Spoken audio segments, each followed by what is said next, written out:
Into this battle of death and despair came the United States in the spring of 1917.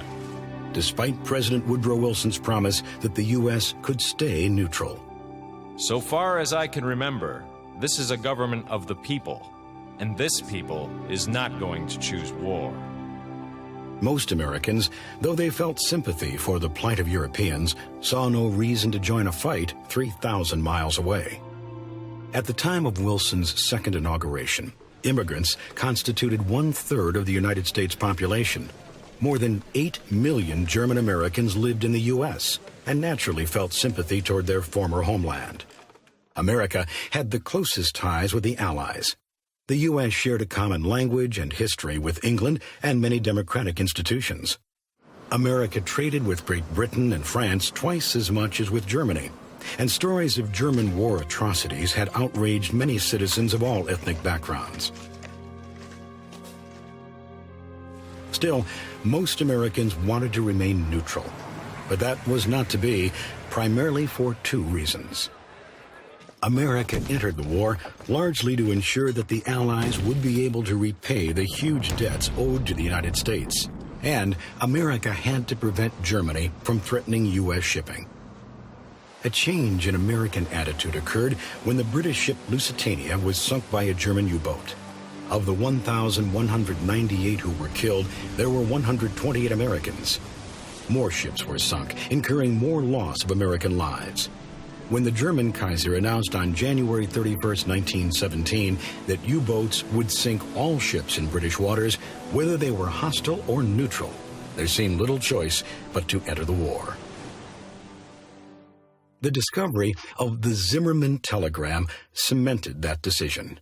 It was a coded note from German Foreign Minister Arthur Zimmermann to the German minister in Mexico, promising U.S. territory to Mexico in return for joining the German cause. We make Mexico a proposal or alliance on the following basis: make war together, make peace together, generous financial support, and an understanding on our part that Mexico is to reconquer the lost territory in Texas, New Mexico, and Arizona. A little over a month later, Congress formally declared war on Germany and the Central Powers. The American public was shocked, but there was still no rush to enlist. The result was that Congress voted overwhelmingly for a draft, requiring eligible men to register with the government.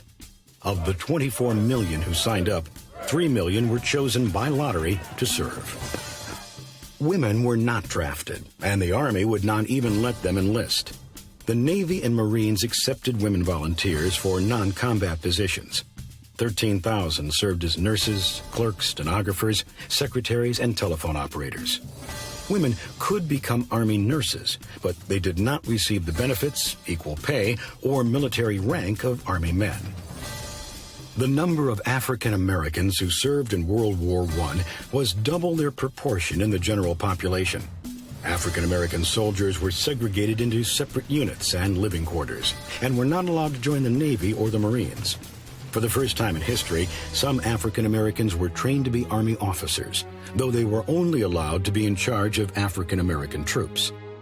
The renowned all-African American 369th Infantry Regiment, dubbed the Harlem Hellfighters, saw more continuous duty on the front lines than any other American regiment.